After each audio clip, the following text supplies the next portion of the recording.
All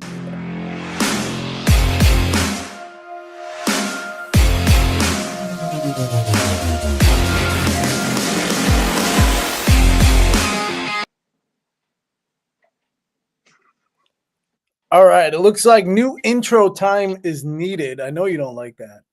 I know you don't like that at all. New intro. I didn't hear anything, and it kind of was like choppy. Maybe it's just because our. So what's up, everybody? If you look right down below me, there is a little number that says Season 6, Episode 1. We are back. Season 6. This is like your, what, 4th year with me or 3 years with me? 4th. Yeah, because first 2 years. Yeah, this will be 4. So here we are, the We Are ND Nation podcast. We are back. Evan J. Thomas, Dennis Stover. Holy shit. We got a local Dennis Stover now in Illinois. I'm back, everybody. I made it back to the hometown of Chicago. I'm here.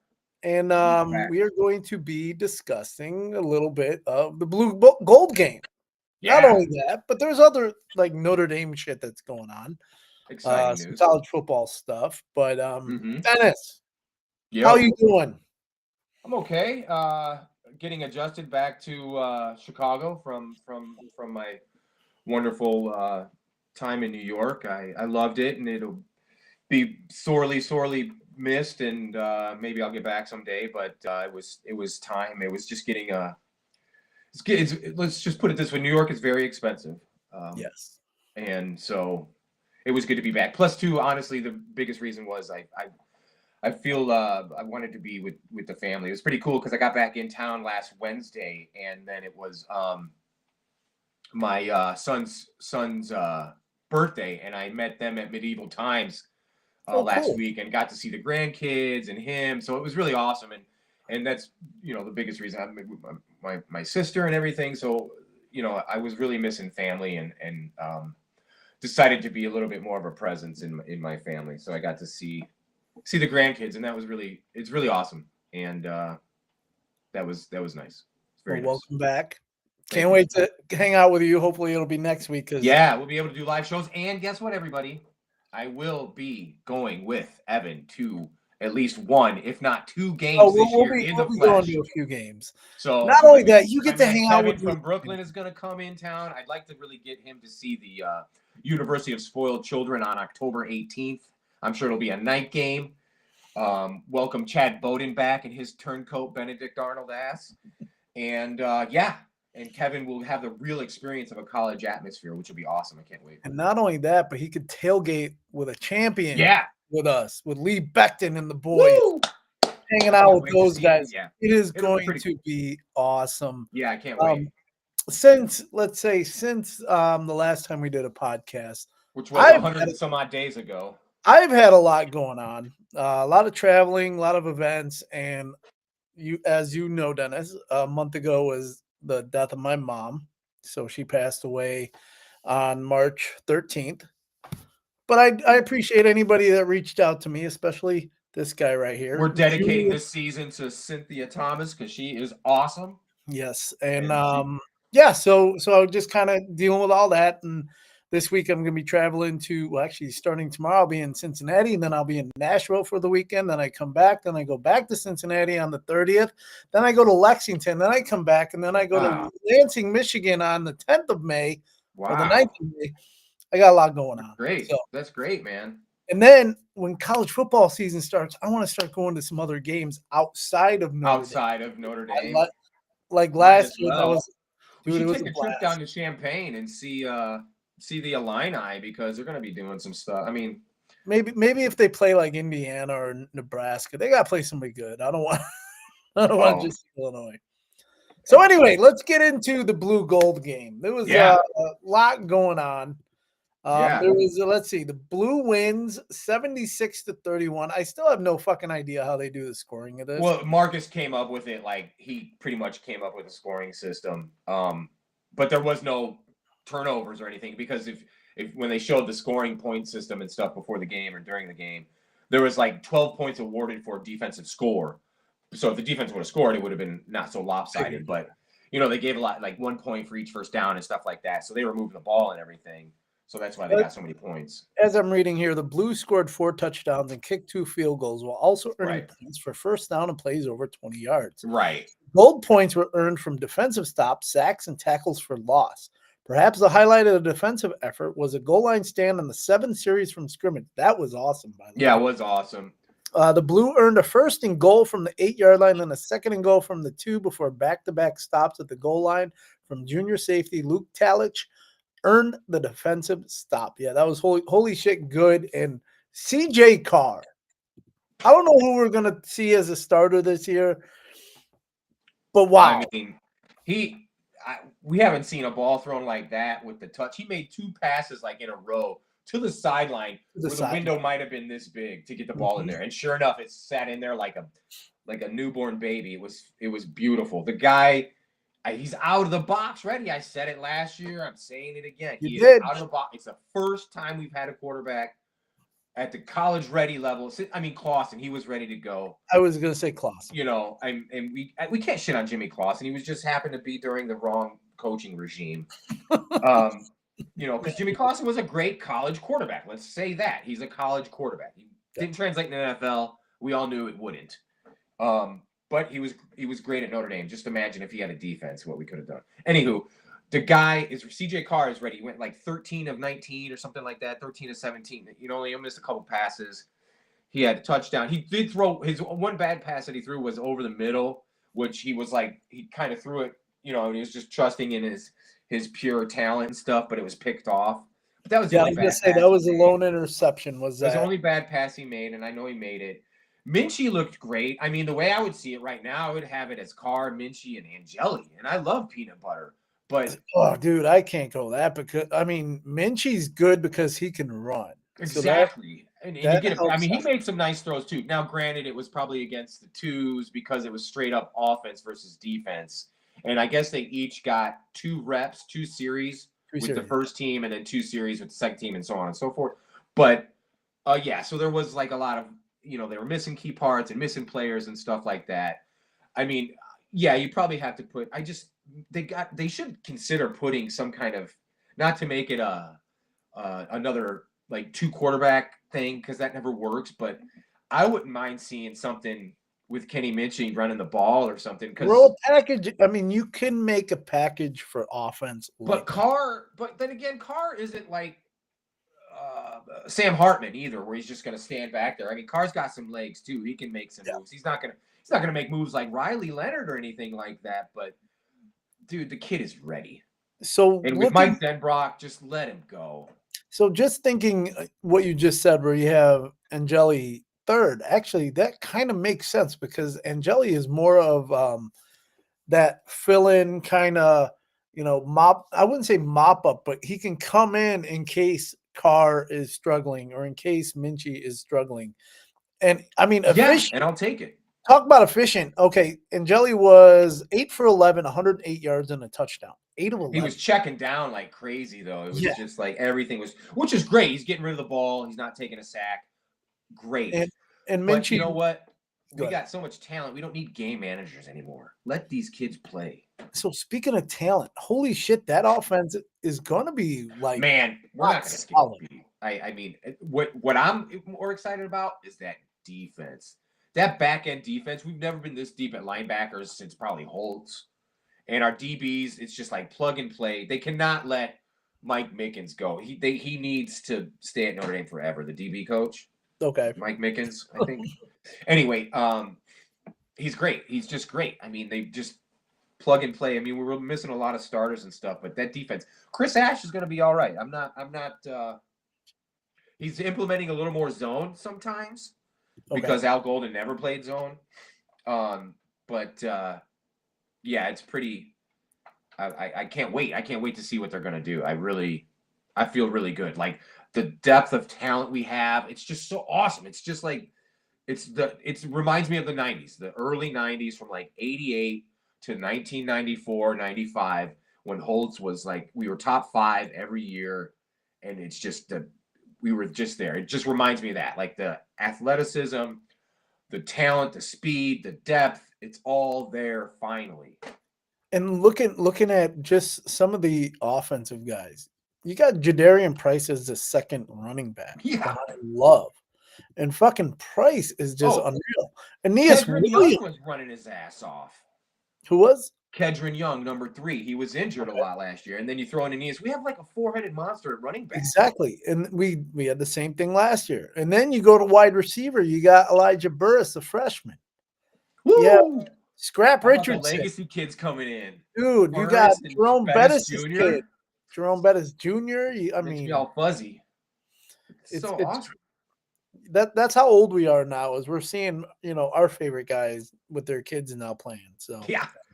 I mean, I can never forget Jerome Bettis running all over Steve Spurrier and Shane Matthews in the Sugar Bowl when Notre Dame, when they were picked to get pasted, and we ended up waxing.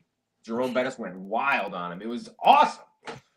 So yeah, it's very cool to see Notre Dame like where they should be, where they should have always been in college football. Mm-hmm. But it takes a little bit, and so it's good. So who do you think will then be under center for the opening game, August 31st in Miami? Is it going to be Carr or is it going to be Angeli? I think they got to go. They can't do the thing like what Kelly would do and like, I'm gonna maybe play this guy and then he doesn't do well. I'm gonna play this guy, or like they should just give it to Carr. Because what I was gonna say earlier, I really love peanut butter, and I'd have no problem with peanut butter starting. I wanted him to start last year. I didn't want to bring in Riley Leonard, and I'm glad I was wrong about that because Riley Leonard ended up being everything we needed him to be for a run to the title game. So I won't take that away from him. But what I will say about peanut butter is, and we'd be killing the kid if we didn't recover that fumble when he was strip sacked when he was playing against Penn State that gave us the 3 points. Remember that? So if he was strip sacked, but we recovered. If we didn't recover that fumble, we don't get those 3 points. We might not advance to the national championship game, and everybody would be hating on peanut butter. That's true. It was that drive. He was one play away from being ostracized, but we landed on the fumble and we got 3 points, and now he goes down in Notre Dame lore. Yeah, I'll take that. I'm glad it finally went our way because sometimes it hasn't for the last 20 years. So with that being said, you got to give it to Carr. You just got to. Let the kid – I'm telling you, I think we'll make the playoffs. I'm not going to do any predictions or anything. I think we have a legitimate shot in making the playoffs, but you got to go with CJ Carr because 2026, Notre Dame can win it all, period. Well, we didn't think that they could get that close last year, and look what they did. Nobody else did, but we won 2 bowl games, motherfuckers. 2 major bowl games. So I don't want anybody else to ever say this stuff about Notre Dame is irrelevant. They don't belong, this, that, and the other, because we do. We won 2. We won a Sugar Bowl and an Orange Bowl. We beat 5 ranked teams. Get out of here and stop. And honestly, and I'm going to sound homer and stuff, but I'll die on this hill. If we were fully healthy with Riley Mills and Botello and the line and Love was 100%, we beat Ohio State in that game. Yeah, I mean definitely the depth hurt us. And if Benjamin Morrison was out there, Benjamin Morrison, man, not only that, but you and I were saying too, that first drive, the 18 plays touchdown, they wore down after that. Yeah, and then they were gassed. Ohio State came back and scored 4 times in a row on us. So it was 28-7 before we can be like, oh, we can finally run again. So yeah. So it shoulda, woulda, coulda. I love last season. I'm not going to say it's a bad 14-2 is amazing. 2 major bowl wins. Marcus Freeman proving where he belongs. Game appearance. I mean, how many people would love to have been in that game in any of the playoff teams? I mean, oh yeah, and everybody's saying Oregon was this and that, and they got absolutely pasted by Ohio State. We played Ohio State the best. Yeah, I mean, like I said, if we were healthy, I would like to see that line. But it's fine. I'm telling you, 2026. I'm telling you, man, ND's gonna win a title. So looking at the landscape of college football and what happened this past week with Tennessee's quarterback, Nico Imavala, doing the first ever holdout before their spring game. Yeah. And basically got released because of the fact that he wanted $4 million out of his instead when he was getting Is that what it was? $4 million? He wanted $4 million. So that's what I read. He Come wanted on, that. He guy. basically was going to hold out till he got it. I'm Heupel glad they let him go, though. Heupel You in know? Tennessee is like nobody is bigger than this university. Yeah, he's And right. I hope it see kind ya. of sends shockwaves too, because again, yes, these kids are getting paid, and they should be getting paid. We But agree. $4 million? You lost. You got waxed by Ohio State in the playoffs. How Yeah. do you equate that to a $4 million payday, dude? So then what I saw today too is apparently he threatened to hold out before the playoff game. He didn't. Okay, here's the thing. It's not him. Wow. He's getting wrong information from his agent or whoever the fuck is working with him, because these are the people that are trying to, That's yep, swindle the yep, NCAA. yep. So apparently the agent said that him and a couple other guys, Nico, were going to hold out for the playoff game because they were only guaranteed to play 12 games for the pay that they were getting, and they wanted more for the 13th game. Obviously, it didn't happen, but that's what was going around today. Like I saw it all over social media. It was all over the place. But yeah, And I'm really, and to echo your sentiment and everything, it's like I'm so happy and proud of Marcus Freeman and stuff, because I guarantee you, I'm sure there was a bunch of Notre Dame fans that were like, ooh, Nico. And it's like, no, man, I didn't want Riley Leonard the year, and Sam Hartman was reluctant because we had, the Lollipop Guild under center, you know, taking snaps and stuff. So we needed something. But, and I may have been, I don't say wrong about Riley Leonard and stuff, but I just wanted to have that continuity of a Notre Dame guy. And so we have that. I mean, yeah, we got it now. you know what I mean? It's like we So got three quarterbacks that could probably start anywhere yeah, probably. in Division One. So interesting that all came about the last week or so.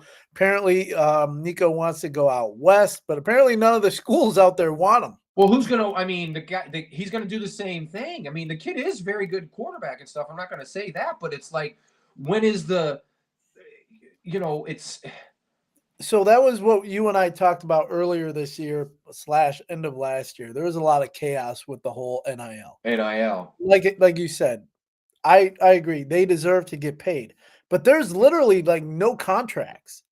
Yeah, it's just It's like, here you just go. here you go on. Oh well, now I want to hold out, but like the kid from Las Vegas last year that sat after game 2. The quarterback, yeah, and they were like undefeated or whatever. Yeah, they were. It was like game 4 or 5 or whatever it was, and they were undefeated. And he's like, "I'm walking because I didn't get paid what I was told I was going to get paid." That's screwed up. That is messed up like beyond belief. Yeah, So I wonder. crazy. And it's what sucks too about the NIL is it's like car dealerships and like Yep. people, hey, we'll give you this money. It's like Portnoy giving Michigan quarterbacks money, and Peyton Manning giving people money, and it's the boosters. It's those people. Right.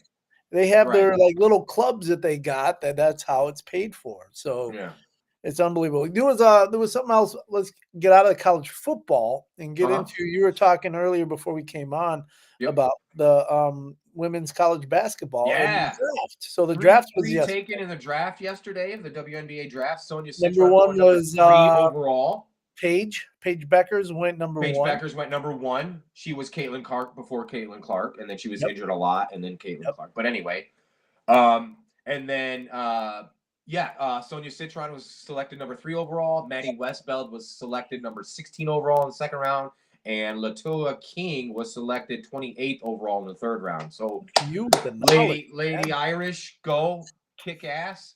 Yep. It's a shame they had a mass exodus. I wish Olivia Miles didn't leave. That was a shame. I guess there's some inner workings within the team. I won't go into it here because I will try to not be. I will say disclaimer for this new season that I will try to keep politics out of our show. Thank you. So, but yeah, I guess there's some inner team things that happened while there was some transfers and stuff. So hope Nell can straighten the ship and we can get back there because they really underperformed in the final of the season. I mean, they were number 1 and then they lost like 3 out of their last 5 games of the season. I was going to say like 3 or something. They lost. They didn't even make it to the Elite 8. So, Yeah, that was a bad. They finished the year pretty poorly after being number 1 for a week, and then they should have been number 1 seed and everything, but then they were a 3 seed, and then they dropped to 3. So, but I'm happy with the way it turned out. I would have been happy either or with South Carolina or UConn winning. I'm fine with that. Good to go. And obviously, UConn won it. Paige Becker's got her championship, #1 Yeah, draft. she's good. She's good. She's badass, man. And, She's and then speaking of the women's NCAA, what's her name from USC got hurt? Excuse me. Blew out. Yeah, Juju Watkins. That was kind of shitty because Juju Watkins. it took away. I know it's spoiled children and stuff, but you still want to see competition, right? Yeah, you want to see the best in the women. And they were USC was. I think it was the #1 seed overall, if I'm not mistaken. I know they were #1 seed when they lost, so I'm not sure. Yeah, but it is what it is. What else? Let's see. Talking about some good, blue gold news as well. We have beefed up our 2026 recruiting class with a commitment. I forget his name. Frazier out of Georgia, 4-star wide receiver commit. Welcome to the Irish family, and also I think it's Peterson, a big time lineman. I think 4 or 5-star recruit that we nabbed after the blue and gold game. So recruiting seems to still being on a hit. I think right now we're like number 5 or 6 in the 2026 rankings. So yeah, keep it up, Marcus Freeman. Keep it going. Don't I haven't missed anything. It was sad to see Al Golden go, but I think Chris Ash will be a good replacement, honestly. Yeah. Golden leaving definitely sucks for Notre Dame. Glad the Bengals. That hurt. Definitely hurt. But recruiting, I don't think it really has. So I think it hasn't hurt recruiting, and we've maintained people. We haven't lost a ton of people in the transfer. We lost a couple linemen in the transfer portal. I think. Yeah, there was 3 or 4 linemen that left, but a lot of them were back. Starters. They were starters, but they were they might have been before all the injuries. They might have been on the 2 deep. That's exactly what that's what I heard too. So it's of course you want to see them stay and finish their year, but they got one more year. They might they probably were going to get challenged by the young cats because this O-line that we have coming, they're young. Oh, dude, big. They're so good. It's gonna be so I was looking at some of that. It's gonna be so good.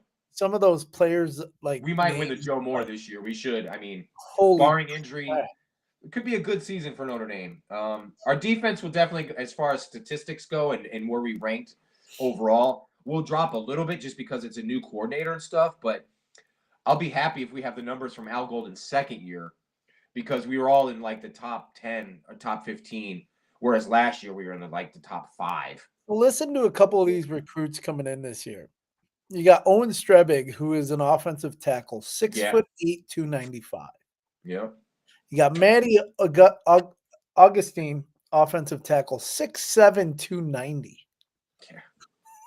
Big dudes, man. First being. You got Will Black, offensive tackle, 6'7", 295.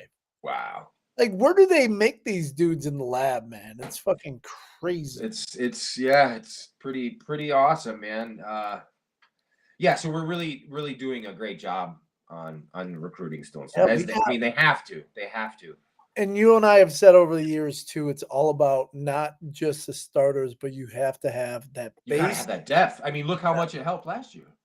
It helped last year, and that is actually kind of what helped us move That's forward. why we got to the national championship game. You could tell we were tired, though, man. Yeah. Well, everybody was tired by then. The season, and please, please, please, please, please do not expand the playoffs anymore. It's gonna happen. It's because it's money, but it's kind of sad because now you're going to see these kids are going to be all world and they're going to have played 1 year in the NFL and then they're going to have to retire because they're playing an NFL season in the college now. It's kind of stupid. You're right there. It's stupid, man. 16 games Notre Dame played. And it's crazy to think that 10 years ago we were playing 10 and 11 every year. Well, it's been 12 for a while. Well, it's been, but you know what I mean. I don't remember how far back. Yeah, this is just they got it. I really think they should cap it at this. It worked. It worked. Don't give me this stuff about this team should have been in or this. The teams that were in were the teams that were in. What they need to do, and I think we touched on this, is there needs to not be an automatic qualifier for a conference championships. That's the only thing they should change, and that's it. 1 through 4, when they finish the finals polling, 1 through 4, even if they're conference champion or not, that should be the seeding of the first 4 teams. There you go. That's it. I agree. That's it. Do not add any more. 16 games. So let me ask you this. So should the conference championship games then kind of go away because you really don't need it then if you do it that way? No, they should because it's still pretty awesome to win a conference, right? Well, I mean, then how Notre awesome Dame is was it out for again. Arizona State the first year in the Big 12 and they won the conference? That's pretty True. awesome. Yeah, that is pretty cool. So, And yeah, you know, I think so. Like, yeah, because there's going to be teams like, look what happened. Oregon won the Big Ten. They clearly weren't the best team in the Big Ten. mhm. And even though they did beat Ohio State, but that was a stupid mistake on Will Howard's part for sliding too soon. And Ohio State got in, and then they dominated the playoffs. So, like, Mhm. I don't think a conference champion it just shouldn't give you an automatic bid. Because it's also, too, let's face facts. Even the SEC, the mighty SEC, they were down. They were shit last year, and they're going to continue to be shit. Yeah, The 'cause Big Ten is everybody caught dominant. up. I'm not saying the SEC is going to, but, to sit there, they cannibalize themselves. Da, da, da, da. Well, we beat the SEC champ. Yep, and the So, third Big Ten school. right. I mean, so Actually, third and fourth Big Ten school. So there you it's go. just parity now, and the playing field. NIL has leveled the playing field and taken the dominance out of the SEC because they Yep. were paying everybody, Yep. before NIL. So, I mean, it's kind of funny that Saban gets so defensive and stuff. It's like, why are you so defensive? Is it true, bud? Did we strike a nerve there? Yeah. Because our man Shane Gillis called him out right to his face. And you see how defensive he got. Yep. So, Man, I like that guy. Shane I do Gillis. too. He's grown on me. At first, I didn't really care for him, but now seeing his stand up and how he is, and he's a Notre Dame and an Eagles fan. How can I fucking not like him? Yeah, your And Eagles won it. he's friends with Pat McAfee. So there you go. That guy Roll your eyes all you want. He really is a piece of shit. Did you see what he did to this girl? No. Well, maybe you should. He's an asshole, Evan. I'm sorry. Pat McAfee is not a good person. To what girl? What are you talking Well, about? again, I'm not going to make it about, but he basically I'll bring up. We'll talk about it later. All right, if you have any, it's bullshit. He basically ruined this girl's life, and it's. All right, well, send me if you have any articles or whatever on it, shoot it over to me. But anyway, anything else you want to touch on before we head out? No, I'm just really looking forward to this season. We got, I think it's 200 and some odd days till August 31st It's crazy. It's crazy. Miami, starting off against Miami. Yeah. So the way I'm looking at it too, so we play Miami, and then we have a bye. Then a bye week, and then we're playing Texas A&M. Why the hell are we having a bye week 2? Because we're starting this, because it's one of those, we're starting playing in August. Oh, so we're doing we're starting like the week before the week actually start. You know what I mean? It's the kickoff weekend, but everyone else kicks off the week after. Usually, it's always the first Saturday in September. Gotcha. So at least that's what I would think. All right. I'm looking at the schedule. I thought there was supposed to be another bye week, or is it only one this year? No, we got 2. We got 2. All right, I'm missing it. Yeah, it's in there somewhere. Oh, okay. It's between SC and Boston College. So October 18th is against USC, and then we play November 1st. So yes, 2 weeks later. Okay. Yeah, there's I think a 3-week stretch of ND home games. It's like Boise State, USC, and I think someone else. NC State. Oh, there you go. There you go. So, yeah. All right. Well, Dennis, appreciate you joining me today as always. And again, you can follow We Are ND Nation podcast. We are on Facebook, Instagram, and X, as you can read below on the little ticker that we have now. Yeah, awesome. YouTube, obviously, is the other one. So you can check us all there. And until next time, Dennis, I'll be seeing you next week. You and I are going to get together and have some kind of brewski somewhere. Well, yeah, I gotta get a secure job and stuff. I put all my No, money I back got into the you, move. Holmes. I got I'm you, kind Holmes. of tapped right now, so I got you. I got you. thanks, dog. That's very sweet of Anytime. you. So yeah, If anybody wants to, I'll start a GoFundMe if anybody wants to give me a handy out. yeah, and if I'll you're use hiring, my platform that I have right here. what type of job are you looking for? You still looking for a chef? You I looking to mean, yeah, I've been doing it for 20 years. It's not like I OnlyFans? can I don't go. know. What are you doing? I don't know. Maybe I'll start sending. Honestly, man, I might start taking some feet pics. There you go. Sell my feet pics. They don't have to see anything else but my feet. Cats Yeah, make $100 and shit. don't even show your face, just your Yeah, feet. no, I wouldn't show my face. God, no. Just my feet. Like, boom. Why not, man? Paint my toenails blue and gold. Whoa! Oh boy. What was I gonna say? I had something I forgot. Oh well. No, but we're gonna have it'll be a great season this year because we can actually beat our chests a little bit because we, had such a great season last year and we're very close and we're we don't deserve anything or whatever, but we were outright the second best team in the country. So Oh, you know what now? I just thought of this. You and I can do uh podcast remote shows. Oh Like yeah? like go to Like a places. bar or whatever and Yeah. well, we got to do it. We're gonna have to do it. Oh boy. We can have, and we could do that, and then we can have people come, like Julian or my brother Anthony or my sister, and then they could be in the audience and like, oh man, look at us! All right, Just because awesome. I actually held one over at, not for this podcast or any, but I was doing that old, what was it, the old school sports media thing, Yeah. and I did one over at Jared Payton's bar where it was a Oh, live nice. podcast, and it Awesome. went over really well. So it's like we could do that there. We can, I know, obviously I know people, so I can kind of hook stuff up. So it kind of works out. Awesome. Yeah, let's get it Yeah, rolling, that's cool. baby. That sounds pretty cool. At least once.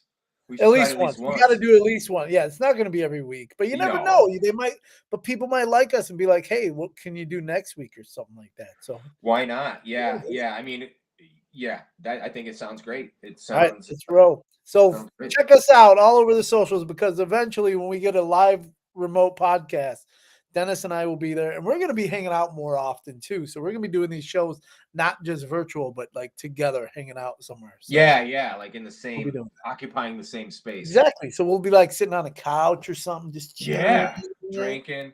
Maybe we'll even, drinking. and I definitely want to I like we'll come up with some new stuff enticing, but we don't have to do the know your ND football, but I think we should definitely do it the idiot of the week. I like that. I like the idiot of the week. And I That like the does, fan questions if they ever would submit them. yeah. It's kind of hard to do the no, the former ND player because we've done it for fucking 3 years. Yeah, yeah, it's fine. I'm getting tapped out on like who's Yeah. available. Yeah, it's all good. I mean, maybe we could do something in Notre Dame lore, or maybe we should do a little thing like on this day in Notre Dame history. Oh, or if we have a guest, we can do name your former teammate. Oh, there you go, and give them all. Oh, that's a good one. Yeah, I'd like to try to get a little more guests this year because I really miss Mr. Corey Miner. If you're listening, please come on again. Corey Lee, we didn't have last Lee, year. yeah, I miss them all. I don't think we had Lisa either. No, we did have Lisa. We had Lisa. We had Lisa and we had Malik. I think that was it. We had Lisa, Malik, and Matt. And Matt, that's right. Yeah, and we got to do Matt again, and so always have Matt to was have great. Always have to have Lisa. Those are the two mainstays. Yeah, gotta have Lisa. Obviously, Lee and Corey. We should try to get some other ladies on too, because all this stupid podcast and this dumbass manosphere. It's always dudes talking with dudes, talking to other dudes. So yeah, No, I have some that I could hit up that Cindy Hamill from, I forgot what place she's at, but we hung out down at the championship game. Yeah. So she was on the field and I got to hang out at the pre-party. Yeah. And, all that. But yeah, I can ask her. I mean, they're all over sports now. So like I think there's a lot more women that are credible. I'll ask Aaron Dolan. I'll make sure she Muppet meatheads that have podcasts and stuff. I'll ask Aaron Dolan. Like I said, I'll get her on. Oh yeah. Well, if you're gonna, I'll get Lucy. Then you better ask Christine Williamson then for me. All right, well, let's get the hell out of here, dude. All right, man. All right, guys. Until next time, go Irish. Go Irish.